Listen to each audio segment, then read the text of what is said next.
What's going on? This is kind of a more serious video.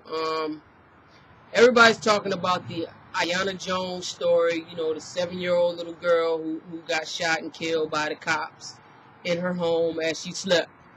Well, some of you might not agree with what I have to say about that because I'm kind of, looking at it in my own way. And, of course, I blame the police for the wrongful death of the little girl. She was innocent. She didn't have to die at the hands of police and, the whole yada yada. But the first blame that I put out there is to the parents. I put that out there to the parents first. And you're probably saying, well, why are you blaming the parents? But if you would have read the story, because I'm sure most people just saw the headline, 7-year-old girl shot by police in her home as she slept. And of course, that headline off the top is going to make you feel some kind of way and form your opinion about whatever went on. But if you would have read the story and saw that what brought the police to the home was the fact that, they got tipped off that somebody who was involved in a murder, like a murder suspect, was hiding out in the home. Now, that's how my blame goes to the parents. If you are the parents of a 7-year-old child and you have them sleeping in the home, wouldn't that be a first thought before you say yes to whoever this person was, whether it was your cousin or your homeboy or your brother or whoever this person was to you, wouldn't the thought of your 7-year-old child being in your home come before harboring a fugitive or, the stop snitching or whatever was on your mind to say yes to this person that was hiding under the bed or wherever he was in your house? Your first thought should have been your child that was going to be sleeping in that house. Because once you said yes to that person, the fugitive that you let come and hide in the house, you automatically okayed the cops to come and kick your door in and shoot. You already knew. That was a crazy little stutter session right there. But you already knew that that was gonna bring the heat. If you got a nigga hiding out in your house, eventually somebody is gonna tell, somebody's gonna snitch the cops. Times is hard out here. People is calling Crime Stoppers. They might have on the Stop Snitching t-shirt, but they calling Crime Stoppers because they trying to get that money. Don't sleep. The hood snitch too. Don't sleep. But anyway, however it came about, the cops found out that homeboy was hiding in your house. So therefore, they came armed and ready to do whatever it is they have to do when they got to go kick somebody's door in. Now, I've seen enough episodes of cops to know that when they kick in the door, either the suspects are going to shoot back or it's going to be everybody get on the ground, one of those situations. And whoever's not, following along with that possibly can get gunned down. Now, some more of the story was grandma was on the couch or wherever she was in the house, and 46-year-old grandmother, I'm still like pondering that one, but she want to go ham and go hard and want to fight the cops when they come in, which was mistake number 2, and so that was already going into a bad situation.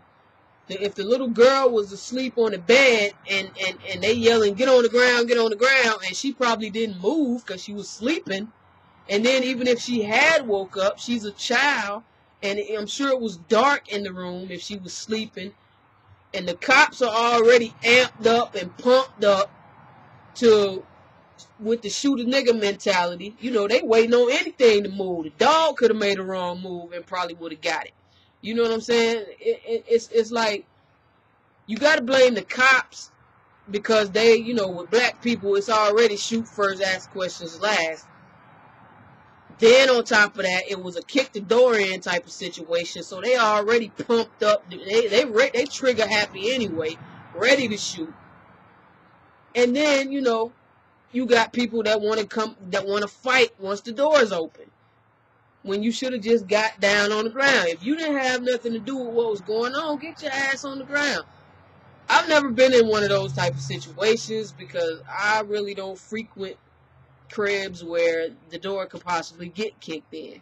You know, so I've never been in that situation. I can't say what I would have done or what you should have did.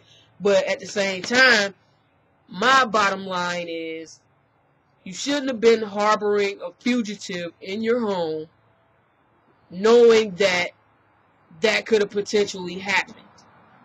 You know what I'm saying?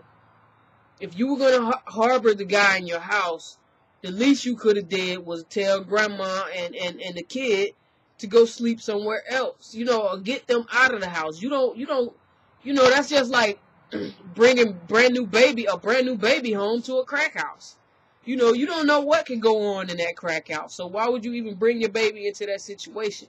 Why would you even have your 7-year-old child in the situation that all that's going on? Because if you didn't have whoever you was hiding in your house, it wouldn't have brought the cops to your house. They wouldn't have came in ready to bust and all that. The least that probably would have happened if you were somehow connected to this person is they would have knocked on the door, probably with a search warrant and said, you know, or ask you questions. You know, I seen the first 48. I watch Cops. You know, they don't just bust in the house unless it's reasonable cause to do that. Now, I do fault the cops for not being responsible enough with their guns because, you know, it's not like Grand Theft Auto. You shoot and they're going to regenerate and still be living. Once you shoot a motherfucker with a cop-issued gun, they pretty much dead. You know, it wasn't beanbags coming out the gun. It was bullets. You know, and it's a sad situation that the most innocent victim in the whole scene had to be the one to lose their life. You know, and I even wonder if the little girl lived and the suspect had been the one that got shot, would we have even heard about the story? You know what I mean? It's plenty. This goes on every day. It's not like this was like a first time thing. It's plenty of situations where doors have gotten kicked in and people have gotten shot. Now, because it was a 7-year-old child, everybody, you know, is all, you know, they so sad and compassionate. But let's look at all the facts. You know what I'm saying? Before you jump out there with calling the race card and the girl, you know, I feel for the little girl too, but I'm more so mad at the parents and the cops.